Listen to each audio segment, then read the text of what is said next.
tuân là hình Pathian thu chấm cha sọ lâu chặt cái xây nô mình lúc bung ni na trang som na nga Bethlehem zone chỉ te thì lung thimu ba oi jing peo tin e chuna ba na chun ex le khabu na ka hin sim do no min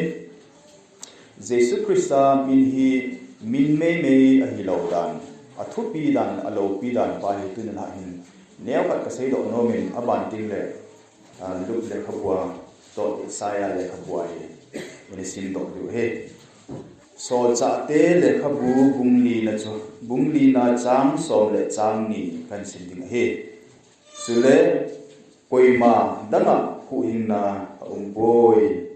dễ nãy tỷ lệ và nói ya mi he la cụ hình à na dingu va kipia mindan in aum poi ati van noya hu hinga na diu mindan ti mong hi lo a hi ati julai bible sam patin lo pina chan lang lubung ni chang som li chung pe na pathin lo pi han julai dei chunga alung theina mi hola cham leng han ati ni hi abanting achai na tumpenin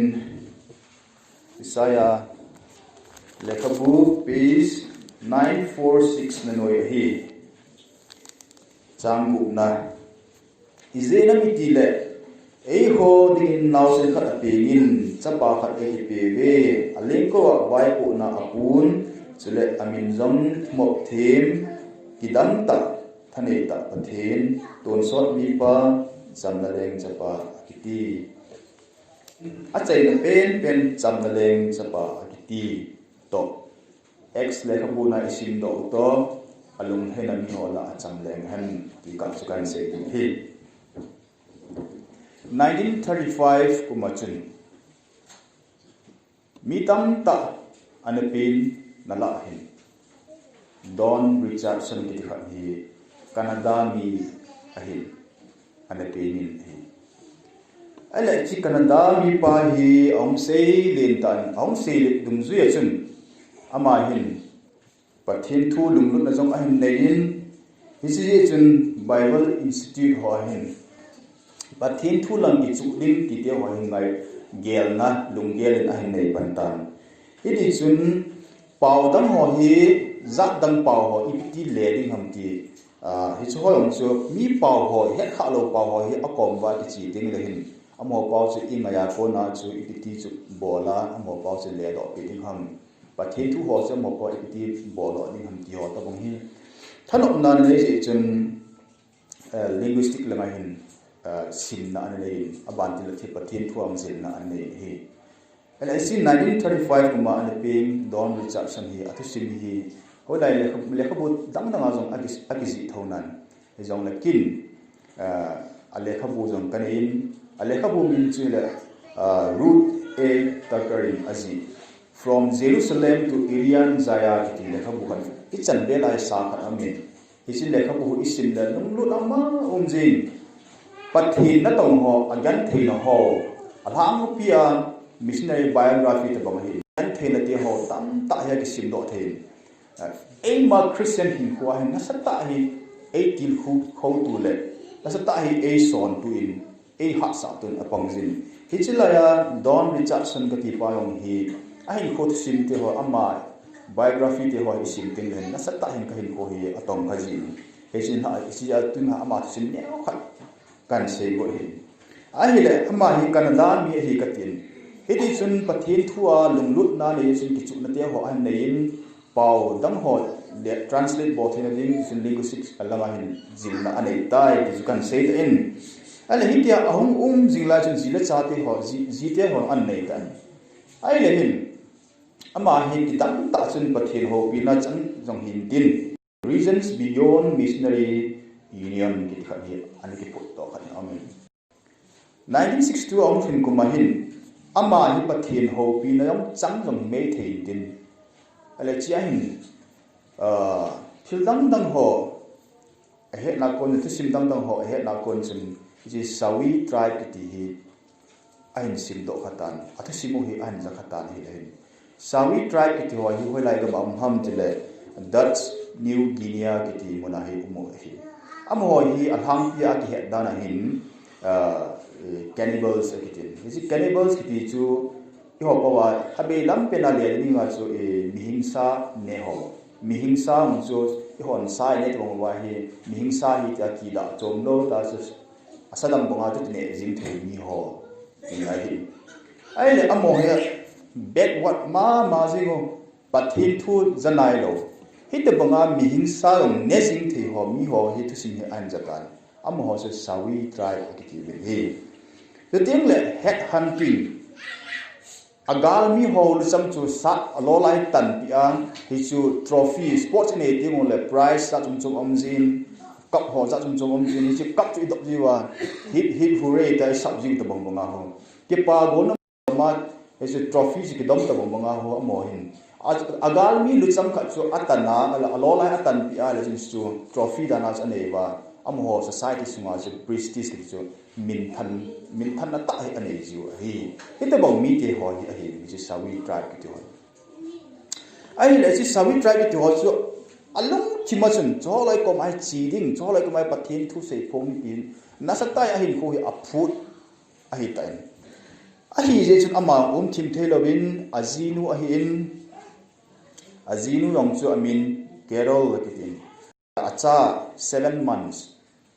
now sen 7 months hasagi bo se hin lai ama chun ong kon do win hi chu ho loi min athia athi cha mi ho a kom jong anai lut ngam mi lo mi ho ko ma chun pathin na tong ngin ong ki peta hi chi kan se lo na hi tunin ha hi thil khat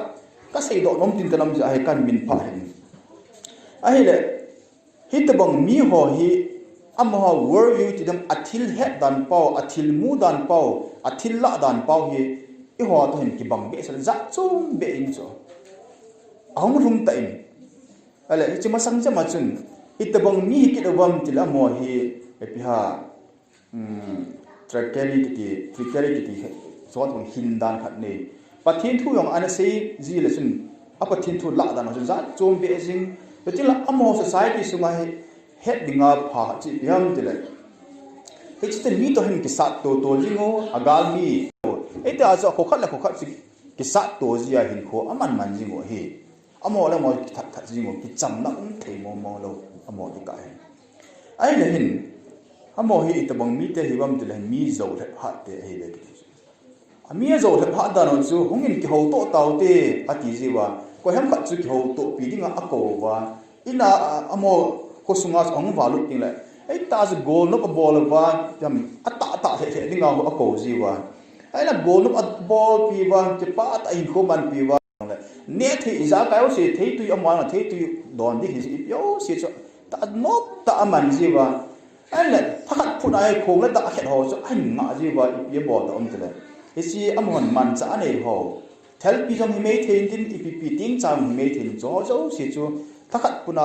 hung ding do ji ba hi chi ho chan pi dinga ko ji ho so atha chai ji hi ti hin hita banga hi mi zo he hat mi nam mi te ka jong so hi be ti amo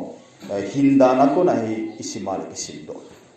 ale hita bang mi ho hi pathin thu se pi dinga alum lut dan chu ala thalop na nei hi acha sen jong chu kum khat be hi te han lang kai le thei be he ten nang yong le phan lai hi jong la thasagi cha yong la pathin na to ding apoi mo dan pa cha he in cho hung tan he chi kama sun pathin lung si din amo sun he chi mi ti ho sun welcome an bol a welcome win pathin na han tong pan dan he chi pathin na han to jing lai hin am ho cultural and simpanina am ho culture a son dan khan dan nun dan bune dan kisan hintin alungel dano alungput dano kisan hoi ta am ho pau kisan azilin nikhat hen 8 to 10 hours azile ki a pau eta as pathin thua ki le thi khala ti yong sin ti pathin thua ki sei pi thin ding am ho pau a het la wal a sei yong ni lo he chi as am ho pau ani sin pungka ge na pana pungka som jani phat sulu in azil tan kum phai ong si ta he ai len pathin thu hi ase hi ting len amo la dan thil het dan thil la dan za chom be he chun he the hi po wen jesu christa mi ngai lut na judas iscariot to Yesu Christa i ho khela hung thi a hin pa a se ji a han Yesu Christa su am ho dinga zero Judas Iscariot mi zo do pa su am ho dinga hero dan a lem do ji I ho dinga su Yesu Christa i ho chon set zo se hung so thing le I ho dinga hung thi pa ya sa ma che hero so na ai wa nga Judas Iscariot mi zo do ni a su ama zero ti the so ai bang amo tin la dan pa chi yam de le amo on jong an bo jing ke sao chi ben mi zo do mi tha ti ho an bo jing ke wi ja cho so mo sin ki tham an ta an man no so ki tham an ta man ji ba Judas Iscariot mo nga hero hi ki ta ai bang Jesus Christ mi mol dana le ge lo wa nui set ba mai ane si hi athin ba so ite ta bang hin a se je na ma la lung ha de jing ta ite banga a zinga lung thadi a hin kho man jing lai hin kileding nom il langa inung leding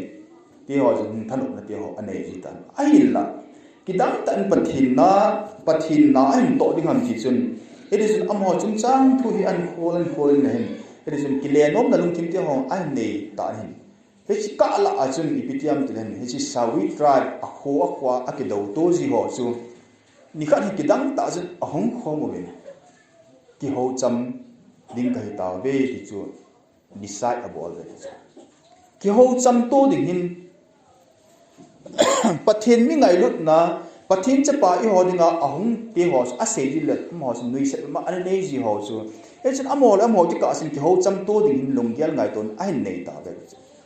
e chi sawi tribe ho la he ki dang ta ha chu ki ngai dam na ta hi chiwang hi ngai dam na mong hi tai ti het adinga ipi abo jom tele I ho ti kan ki do na am tai ta te he si ki do na om na pa chu hi chlai khu to chlai khu chu ki ngai dam na am thele dinga no ho hi ni pi na bol hom tele na ho na I pen ho su pu cha yong me the acha angai lut pen pasal langa api din amo ho ni pi bol hom tele amo no acha pau angai lut pen ho chu langa hi ai ni pi din ki he to de chu cha le cha ki he to hi chu amin sa da no si biham tile peace child asam cham na chapa ipi ja am tile am ho chun hi china da sa si biham tile hi chiwa mi ta san thei mong a hi ti ba sa na chu am ho chun gal ahum bol ba chlanga ahum bol ti ma chun a chapa chen na teu chu a tha kha dio am ho no ta a bol ba le chun a chapa chu hung khang in hung le ni chal nawan nei me the ji le chan nei me the ama cha tu te hung ni ta he ta ki do a khang a ki do na am na lo dinga cha le cha hi de to he chi pa na chu chi Don Richardson ki te pa hin o chi an mu chu chi wang hi a hoi the ji pathin thu to akan khom so ipiti akan khom to chi kal chala ki ngai dam to dinga cha le cha ki the to a ko peace child ki te pen chu Jesus Christ sound cham na cha pa na he cha chi te ni chu asu to aแต่ปฏิทุอันเสียนั้นอมอนอันเหตุเทียมต่อสิอมอที่กาติจำนะอหุงพนาฮีเบลัมซาอมอจูฮิตปฏิทุตัวอันการเข้ามาปฏิทุอันเสียปนาจูปฏิทุเหตุเทียมถึงนะสามเทียมถึงอันนี้จูเอจิอาริสาวิตรายที่ตัวจูมามิหิงสันเหรอไอ้เราว่าเลยมีโลตันะมีลุจังขัดจุดดมาเฮจิมินทันตะอันนี้มีหัวจูคริสเตียนปฏินุ่งจุยปฏิจาเตให้ลำตาเลยฮิจลายกลาดอมเปียนทิลดังฮิโลฮีอีหุตุนยาหงปิงป้าอากุมเสียคริสต์มาสอิเลมจิงเก็บเป้าเยซูคริสต์ฮิจนาวเซนฮีจำนั่นเลี้ยงจะป่าฮิจิจำนั่นเลี้ยงจะป่าฮีลูกบุ้งนี่จางสมัยนี้ลาสิอิสินโดสิอลุงเฮนันมีหัวละจำเลี้ยงหันอาทิตย์อากุมเสียคริสต์มาสมันลาวันนี้จำนั่นเลี้ยงจะป่าสิเลมอีสิเอวาสูเอหัวฮีหินขัวหินปัทเทนลุงให้นามีเดียจะอีดิ่งหุ่นน้ำตีหินไงโตคำเสียสุดไงโตคำเสียหินเฮอาเจจะปัทเทนลุงให้นามีหัวจะอีโลวาเลเอหัวหินขัวหิจำนะโลดิ่งตีนะหินจำนะจะโลวาเลจะมีอย่างสิ่งไงดำเทโลดิ่งตีนะหิที่จะอาจูอาหุงปิงป้าหิจำนั่นเลี้ยงจะป้าหิจะอาจู Hichi chamdalen pa chu alung thei ding mi ho itabong mi ho hiwam ikile akhat na penan pathin to ki cham mi ho hiala hi pathin to ki cham lo hela ele pathin to ki cham na hin kho nei lo hela chu pathin na chunga alung thei ding chu ta san be se lo hi mi hemin ibol dinga poimo pen khat chu pem del pathin to ki cham na hin kho man ding hin kho iman ting la chun ima te ka je acham lovin hung hai te ta he cham no hi sedan cha chom khana chun hamon na yong hi cham na khana se the hi igam se ma lungmon hamon na the mong lo ki chu cham na lo ti na hi ai banga lungmon hamon na chu the ting la chun gam sung kho sung veng sunga chu lungmon na uma the ting la chu cham na ti na hi ex bung li na chang som la ni kan sima chun beleu chun van noya hin mihevin hu himna amun ding hi mindam kiti mong hi boy kiti hi akimot hi chu ko ham tul tunya hum pe ilemu now sen Jesus Christ ama min te le was hu himna dam lo hi ti hi isu min lo hi chi asu ama akum se ilem jing na ban wa chu hi chi ahum ping pa ama mina chu hu him na pa chu I chan no mal ama min bo si as kum hi ama jin ki cham na hin khos ine phok ngai anti such a missiology kana bolin hichi missiology ka bon as in subject kana hin ka mu do chu ki gui jop na chi thum ta atan dang te ho hi a umi bible a ko na a source ki lama ma hin mihem chon set na ala hi ki gui jop na thum ta tan hi akiti hi hisi ki gui jop na thum ta tan hi it was an hang pia he no chi bham tele pathin to ei ma chi ka hi chi vertical wana pa na le si chi vertical relationship pa hi pathin to mi him chi ka gui jop na tan bo se tan ni se ji hi chi kal wala mo chi gui jop na hi ni hi tan be hi ti pa hi isu mi lo du akhat na pen chi pathin to mi him chi ka ani na pen chi mi him chi ka athum nai mi him to thil sim ho chi ka hi aka si pha aka tan pha hi history is an akhat na pen chi biham tele pathin to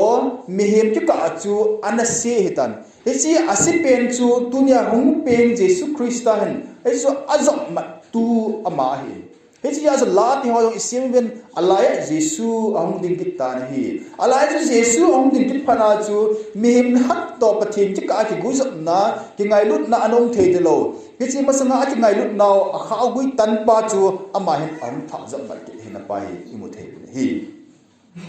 hi chi asu tu di khwa hi amma da chun ki cham na hin kho na ne nam ti puya pui mo jing Jesus Christ da ki cham na hin kho na man thi na man nai la wa le chun mi wang se ta na hi me the hi iti ai mi he mi thi ding ki hello hi ai la Krista ne ya thi ho wang mi wang pha pen pen a hi be ti pa hi isu no de hi kar bat ki ti pa hi theologian min tham ta khat hin amat alekha bu ji yang tam ta au min article jong tam ta as in article ji ho hindin alekha bu ji ho hindin theology chung chang thwa lekha bu aji ho hi le si chunga ade dia pathin thu jin ani hon ki phat chon pi ma jing cho dona ne lawa chi piti asiam tele lekha bu tam ta na in article tam ta na in hesin da lekha ji ho in mi tam tan phat chom pi na nai thin a hoi jong a hoi thi he jingin thagau lam pya khan to he jingin hi ati cho a hi le hesin lekha bu tam ta na ji la hin abons kana thilji ho hi sentence khat bo saying hele ipiti na say them ati so amo gel dana chu hey chila kha bu chu chila chu ka chi ale chila sun chi article an chi thu ho ka chi ti le kilom ta so ai wanga ka le kha bu yo se chu summarize amalung gela summarize abola sentence khat bo se asia Jesus loved me, this I know, for the Bible tells me so. But he ni ei ngai lut kin ka he aji chu biham tele Bible ei sei e athupi dan Bible hi sim ting lehin pathin ei ngai lut dan ho hi Genesis apana Revelation changya ki ji hai da chu first day ni ha ka sei bunga Genesis bung thum chang som langa achun hi chu the first gospel ki ti chu proto evangelism ki ti ta ji particular verse ipijaram the chiahu nikhat ting le hi chi leisik chunga hi Messiah hungding hi chi Messiah chung gulijam chu aje chiding a hi ti hu ki sei na Bible chang 3:15 hu hi chu the first gospel Messiah hungding hi sei masak na pen Bible chang ai yo hi cha pa na pathin thu hi cha pa na ho pathin mi ngai lut na pa a plan pa hi mi zo si gon chai sa hai tai ti hi isu mi lo de hi chi ya chu John Stott ki tipa ki PCM tele mission ki ti hi hoya hum ki panham tele hoi madanga hum ki pan hi poi pathin lung changa hum ki pan he di chu tunia mission ti pe no hi thilang hilo a mission chu pi atuk hum tel hagaw mang ta khu do ni chu atuk hagaw mang ta ji pi ja hu do di hum tele chon sen an ha ta yo as pathin ei ngai lu na pau jala Calvary cross ama hum thi a he chi hu ing na pas ihum tun ding pi ding wa hum hi ta ja chu im jo se an chai su a Calvary cross ana thi ta tu ni ni khwan nang ipina bol ham le he chi Calvary cross am dang na o pakai ne lum se ne ki dang na lom ta ne ke sana accept na bol ki cha hi chu ha sa lo be kha chu hi he chal pathin lung chang hi Old Testament la phat masalai pe pa na hung ki pana alung chang apo ma ma chu a heartbeat mi hemi ta na lung chang u tham e ten bola zum na heartbeat no tek ting ging te he chi heartbeat again chana agel kho thu pi pen je pi ham te le thagaw mang tha hu do ding agel thu pi pen he tu so he chi ya chu Calvary cross lampi an zo chamai Jesu pathin hin achapa mela Jesu Christ mela Calvary cross lampi an zo alung chang agel thu pi pen ya cha chu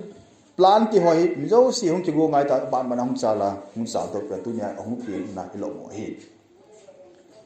ai le ama hin Napoleon Bonaparte le ka sim hon he so history la man na sim kha wale Napoleon Bonaparte ki te pa hi athi kon cha ai ta ama hi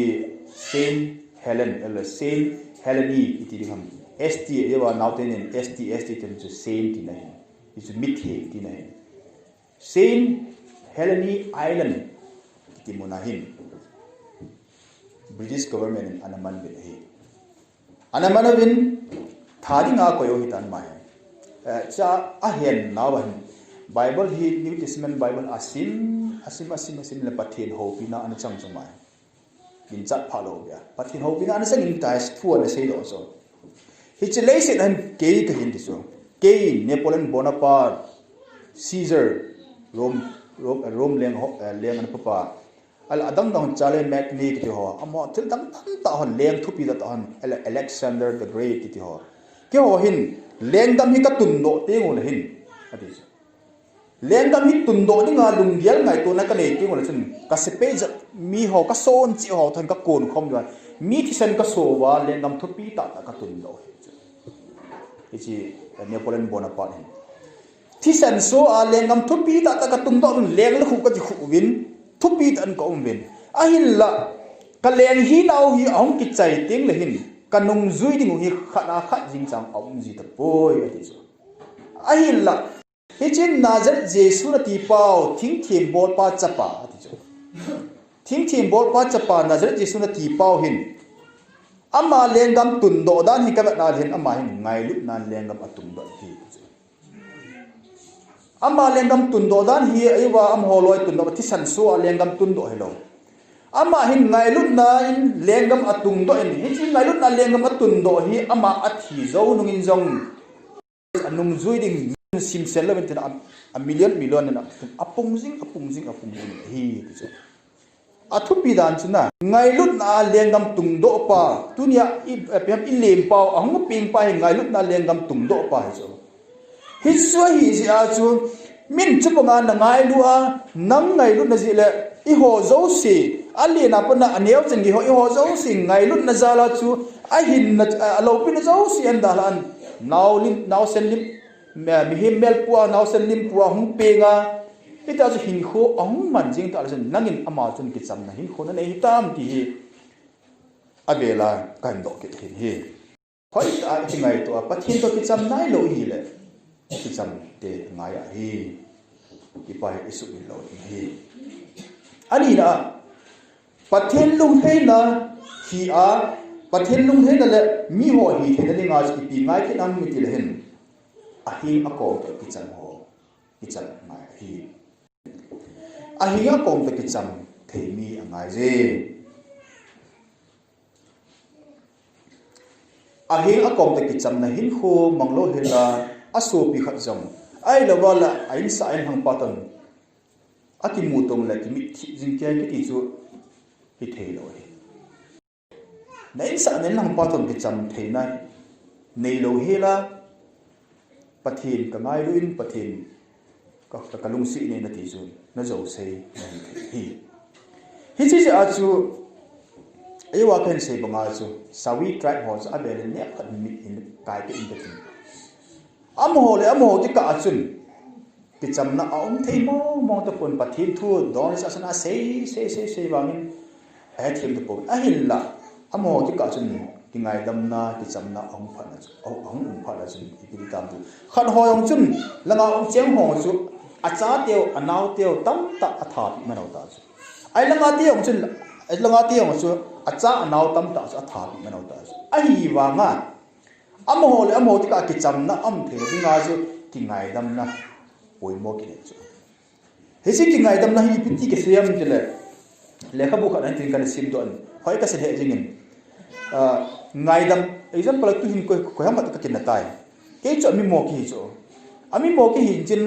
mi khat pa ka kin na pi da chu ai banga ama mo nai lo wa ama pa chin ke chu e ngai dam mi chu e ngai dam ni ngai dam chan ki ti hi khoi ju chu tam lo hi hin khoi ju ton te ka ding hian la khoi ju atam ta bang bang he ti a thu pi dan chana ngai dam chan ki ti hi khoi ju to ki te ka hen lang le chin khoi ju thum hin ai ma khoi ju chu atam he ding hi ti chu a thu pi dan pa ngai dam chan thu pi dan pa chu a hin la hi chi ngai dam chan sa nga thum zo ka am da lai ti chu hi chui pi ham chile a chunga su hi ho ngai dam zo mi ho min ama chunga kai chunga thul an su khela angai dam zo mi ho hu alhum dan ho ate pi be he ti chu hi chi a chu tu ni khwa hi chamna aum na dinga chi pi i bol hom tele hi chi chamna leng pa chu ho ale chamna cha pa chu le ma ho hi si a chu i ka la chamna am dinga chi la chunga su khel ho na ngai dam zo ngai hi a chunga su khel ho itabang bang ham kin ka het zo ke lo hi ke chunga thul su khel ho alo like ke to ka ami to ka relation dan ho no no ne het zo ke lo do hi hi chi ji a ju itabang hin kho mong ni ham thin nang la nang ne ke het hi inu le party long he zo ke lo me the ei ma man ki het zo hi chi ji a ju itabang hin khoi man ham pathin to ki cham nai ne hi tam pathin chun to chunga lung thei na anei thin ninga chu ne heng na kom to ki cham mi jong na hi angai hi aban ting le chun pathin to ki cham na hin ko ne mi ne ai je ti hi tun ha phana chom chana kain se the hin tin sao zo ki sa me thiu hin hi jong le hi chan chu pathin thua ko na cham na leng chapa ilim na ti ho le tu nya e ho ko kai su krista hi ama min te lo hi min dang hu hin nai chan lu lam pi lo hi chi ja su abel ho mi wang pha hi win phat bin ki ti hi he ding chu ki vai ge the ki vai ge the na vai ge the hi ja phat na nei hoi pe cha hi chi jesu christ ni ki nei do a hu hin pula na le pa na ne ya ama chu ne ki chama ti la sin ne ki cham na ba na sin hin na kom dom hai ta ki ma lu ta hi koi man de hi ti pai cham de len cha pa ile na ba na cham chi se the tin se kha ho zo se pathin in pathe bo pi han lam se hi ho pathin ngai ta no ki pa